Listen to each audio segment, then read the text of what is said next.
चतुर्थ अध्याय। भागलपुर में प्रथम दिन। गाज़ीपुर डीएमसी के बाद फिर मैं पटना चला गया। उस समय जितनी बातें मुझे ऑफिस में सीखनी थी सीख चुका था, इसीलिए मुझे भागलपुर जाने के लिए कहा गया था। मेरी प्रथम पोस्टिंग भागलपुर कमिश्नरी में हुई थी, जो अंग देश में आता है। मुझे मेरे खर्च के लिए 60 रुपये दिए गए और कहा गया कि मुझे प्रति माह 60 रुपये दिए जाएंगे। इसी में मुझे अपना खर्च माहवारी चलाना है। मैं राज़ी हो गया और व्यवस्थापक ने एग्जीबिशन रोड पटना से पटना जंक्शन लाकर भागलपुर जाने वाली गाड़ी में चढ़ा दिया। सारी बातें याद थी। जो गाड़ी बनारस से हावड़ा जाती थी, उसमें का एक बोगी कटकर भागलपुर वाली गाड़ी में लगती थी, क्यूल में। मुझे उसी डिब्बे में बैठा दिया और एक ही बात कहते रहे कि तुमको इस डब्बे से कोई दूसरा डब्बा में नहीं जाना है। यही बोगी सीधे सुबह 8 बजे भागलपुर पहुंचा देगी। रास्ते में जमालपुर पड़ेगा, वहाँ ट्रेन करीब 6 बजे पहुँचेगी। मैं उनकी बात सुनता रहा। जब समय हुआ, ट्रेन चल दी और व्यवस्थापक महोदय भी अपने ऑफिस चल दिए। यह जनवरी का अंतिम सप्ताह था। ठंड काफ़ी थी। मेरे पास एक बैग और एक बड़ा कंबल था। यह कंबल इतना बड़ा था कि उसे ठीक से बिछाया एवं ओढ़ा भी जा सकता था। मैंने एक बर्थ खाली देखा, उसी पर जा लेटा। चूँकि व्यवस्थापक महोदय ने कह रखा था कि इस बोगी को कहीं छोड़ना नहीं है और यह गाड़ी भागलपुर तक ले जाएगी, इसी से निश्चिंत होकर मैं सोया था कि गाड़ी सुबह 4 बजे क्यूल आई और बोगी कटी तो मुझे मालूम हो गया कि यह क्यूल आ गई है और मेरी बोगी कटकर भागलपुर जाने वाली लाइन पर चली जा रही थी। बरौनी से क्यूल जाने वाली गाड़ी भी खड़ी थी, उसमें बोगी को जोड़ लिया गया। मैं शौचालय से निवृत्त होकर साधना में बैठ गया। गाड़ी तो मध्यम गति से चल रही थी। जब मैं साधना कर बाहर ताका, देखा कि पौ फटने वाली है। मैंने यात्री से पूछा कि कौन स्टेशन आने वाला है। उस यात्री ने कहा, अभी 10 मिनट के अंदर हम लोग जमालपुर आने वाले हैं। मैं जमालपुर का नाम सुनते ही अपने सामान ठीक कर लिए और मन ही मन बाबा को नमस्कार किया। कुछ देर बाद हमारी गाड़ी जमालपुर में प्रवेश की। मैं हाथ जोड़कर बाबा को प्रणाम किया। थोड़ी देर के लिए मैं भूल गया कि गाड़ी में बैठा हूँ। जमालपुर आश्रम, बाबा का दर्शन, बाबा के साथ फील्ड वॉक, बाबा के साथ बातचीत, सभी फिल्म की तरह मानस पटल पर चल रहा था। उस समय ट्रेन ने सीटी बजाई और धुआं छोड़ते हुए आगे बढ़ी। तभी मेरे मन में चेतना जगी कि मैं अभी जमालपुर रेलवे स्टेशन में गाड़ी में हूँ और अब भागलपुर की ओर बढ़ रहा हूँ। जमालपुर से भागलपुर की दूरी 2 घंटे की थी। भागलपुर कभी देखा नहीं था, न इसके बारे में कोई जानकारी ही थी, मगर मन में इस शहर की कल्पना अन्य शहरों की तरह कर रहा था। नाना प्रकार के चिंतन में घिरा हुआ आखिर भागलपुर रेलवे स्टेशन चला आया। जैसे ही मैं स्टेशन में आया, देखा कि मेरी बोगी का सारा पैसेंजर उतर आया। मैं भी उतर आया और देखते ही देखते यह बोगी यात्रियों से फिर भर गई। अपना कंबल और बैग संभाला और स्टेशन से बाहर आया। यह जनवरी माह की 28 तारीख 1964 का दिन था। इसी दिन मेरे प्रथम कार्यक्षेत्र में मेरा पदार्पण हुआ। रेलवे स्टेशन से बाहर निकला। एक रिक्शा वाला से रिक्शा भाड़ा तय किया। मुझे भीकनपुर जाना था। मैं रिक्शा में सवार हो गया और रिक्शा वाला स्टेशन से बाहर निकलकर मुख्य सड़क पर आ गया। कुछ 5 या 6 मिनट के बाद मेरा रिक्शा एक गली में घुसा। इधर उधर साइन बोर्ड को देखता रहा। कोई 5 मिनट के बाद रिक्शा वाला ने मुझे एक चौराहे पर खड़ा कर दिया और मुझसे पूछने लगा, आपको किसके घर जाना है? मैंने अपनी डायरी निकाली और इधर उधर देखा तो पाया कि एक सज्जन जो कोई 50 या 55 वर्ष के होंगे, गौरवर्ण चश्मा पहने हुए धूप में खड़े थे। मैं रिक्शा से उस सज्जन को प्रणाम किया और पूछा, क्या आप श्री सुखदेव प्रसाद का घर बता सकते हैं? उस सज्जन ने मेरे प्रश्न का उत्तर न दिया। मुझसे ही पूछा, क्या आप आनंद मूर्ति के सन्यासी हैं? मैंने दोनों हाथ जोड़कर कहा, जी हाँ। मेरा उत्तर सुनते ही उनका मुखमंडल लाल हो गया। वे बड़े जोर से अपनी छाती और माथे को ठोकते हुए कहा, यह आनंद मूर्ति जी किसका घर उजाड़ेगा? अभी तो तुम्हारी मूछ दाढ़ी भी नहीं है। तुम्हारा मुंह एक मासूम बच्चे की तरह खेलने खाने के दिन है। इस आनंद मूर्ति जी ने मेरे 2 बच्चों को सन्यासी बनाया है। एक तो घर छोड़कर चला गया, उसका नाम है प्रकाशानंद, और दूसरा लड़का घर में रहता है, उसका नाम है नवल। यह घर से सुबह 6 बजे निकलता है और रात्रि में 10 बजे आता है। घर इसलिए आता है, उसकी पत्नी और लड़का है। कहाँ खाता है, कहाँ पीता है, कहाँ नहाता है, कहाँ मुँह धोता है, कुछ पता नहीं है। एक ही सांस में अपने पुत्रों की कहानी, आत्मकथा उसने कह डाली। मैं सोचने लगा, त्याग मैंने किया है या माता पिता ने? रिक्शा वाला कभी मेरा मुँह देखता था, कभी उस सज्जन का। यह सज्जन बहुत ही संयमी था। उसने तुरंत ही 5 मिनट के अंदर अपना चेहरा बदल दिया और बड़े ही संयम तथा आदर सूचक शब्दों में कहा, सुखदेव के यहाँ क्यों ठहरिएगा? आप मेरे यहाँ ठहर सकते हैं। नहाने धोने की सारी व्यवस्था कर दूंगा। इसे ही आप अपना घर समझे। मैंने हाथ जोड़कर कहा, मैं अवश्य ही आपके घर आऊँगा, मगर मुझे आप श्री सुखदेव प्रसाद का मकान बता दीजिए। उसने रिक्शा वाला को बुलाया और कुछ इशारा करके बता दिया। रिक्शा वाला ने अपना रिक्शा चालू किया। मैंने उस सज्जन को एक बार फिर प्रणाम किया और सामने की ओर देखा। बस 1 मिनट के ही अंदर मेरा रिक्शा उस छोटी सी गली को पार कर एक मकान के सामने खड़ा कर दिया, जो मकान कह रहा था कि मैं वर्षों पुराना हो गया हूँ, मेरी मरम्मत की आवश्यकता है। मैं रिक्शा से उतरा। देखा कोई 40-45 वर्ष का गौरवर्ण का एक स्वस्थ आदमी घर से बाहर निकला। उससे मैंने पूछा, क्या आप सुखदेव जी हैं? उसने मुझे उसका उत्तर न देकर मुझसे पूछा, क्या आप दादा हैं? उससे मैंने कहा, हाँ मैं दादा हूँ। और सुखदेव जी ने कहा कि मैं सुखदेव प्रसाद हूँ। इसके बाद मैं रिक्शे वाले को पैसा दे रहा था।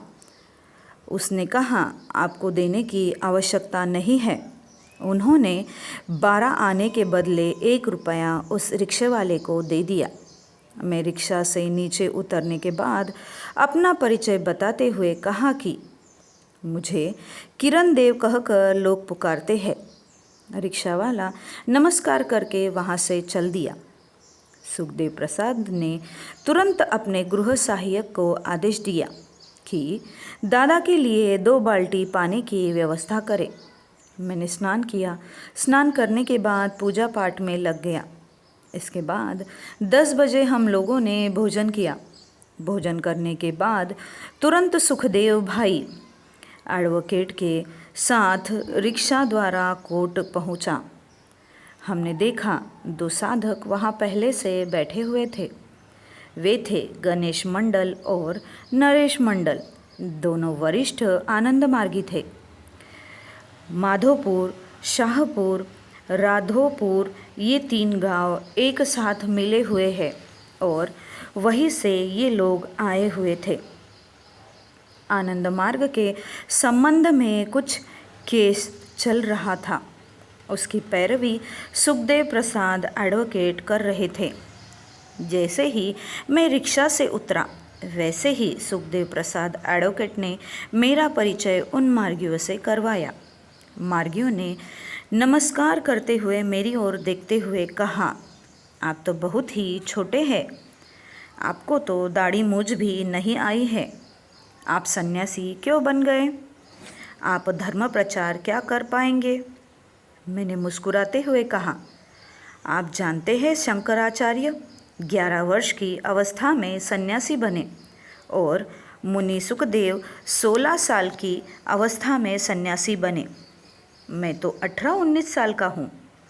उन लोगों से मेरी उम्र अधिक है, इसीलिए मैं सन्यासी बन करके समाज का काम कर सकता हूँ। इसके बाद गणेश जी ने फिर पूछा कि आप सन्यासी बन गए हैं तो क्या आपको अपनी माँ की याद नहीं आती है? जिस माँ ने आपको जन्म दिया है, उसको छोड़ने से क्या समाज सेवा का काम कर सकते हो? एक माँ की सेवा न करके आप समाज सेवा के लिए उसे छोड़ाए हैं। यह आपने क्या ठीक किया है? मैंने कहा, ग्वालिन अपना दूध बेचती है, उनका वह व्यापार है।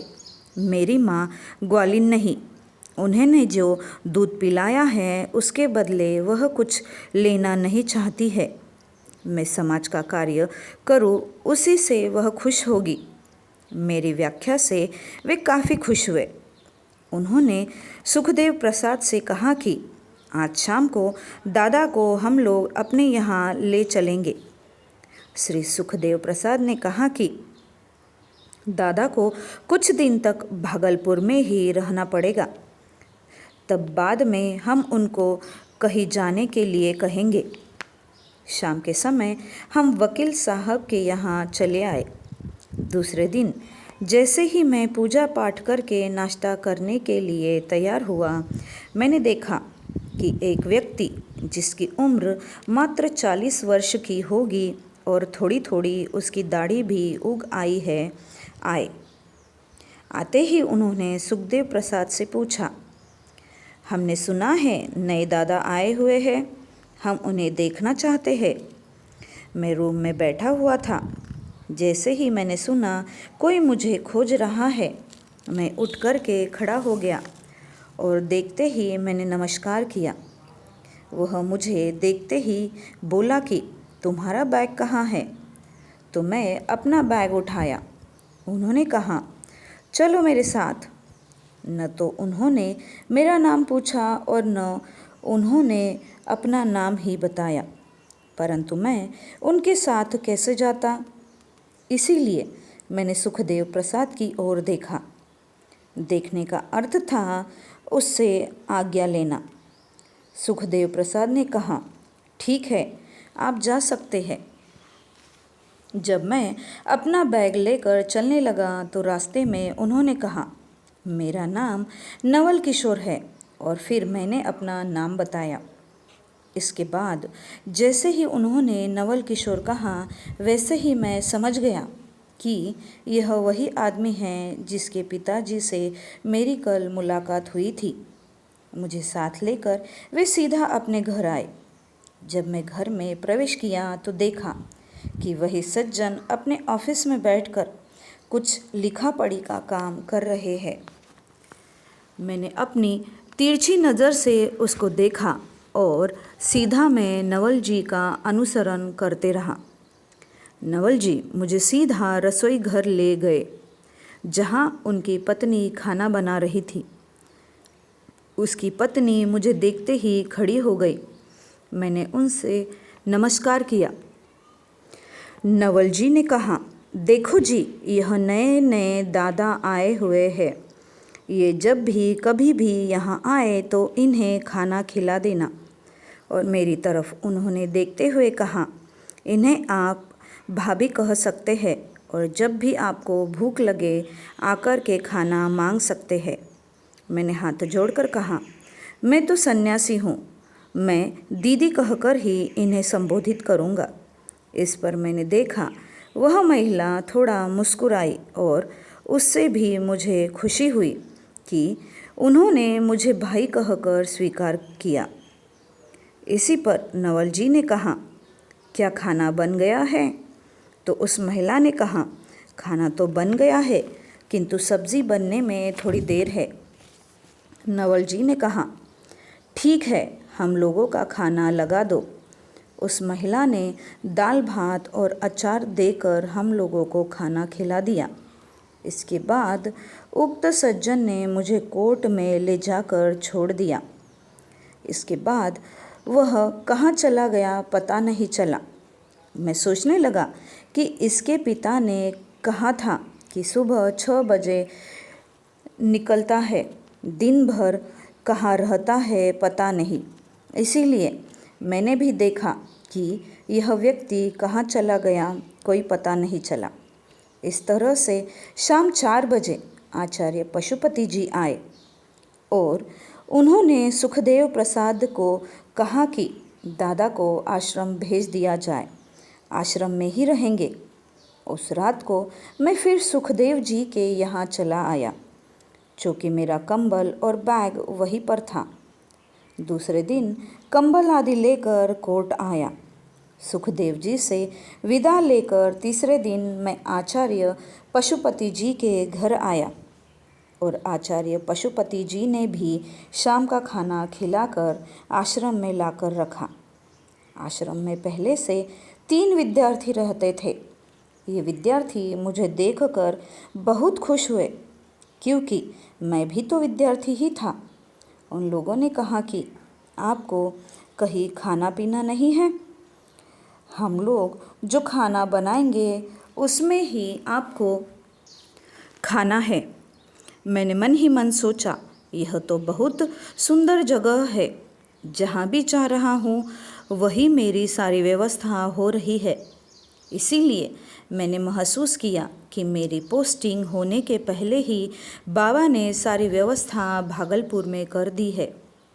मेरी ऐसी स्थिति थी कि जिस प्रकार से किसी घर में बहुत दिनों के बाद कोई शिशु का जन्म हुआ हो और उस शिशु को गोदी में लेने के लिए सभी व्यक्ति लालायित है, उस अंग देश में एक शिशु की तरह ही मेरा जन्म हुआ। मेरी यह प्रथम पोस्टिंग थी और प्रथम कार्यकर्ता के रूप में पोस्टिंग थी। इसीलिए मैं जहाँ भी गया मुझे उन लोगों ने अपने परिवार का सदस्य समझकर ही रखा। कहीं मुझे सन्यासी समझा हो, मैं नहीं समझता।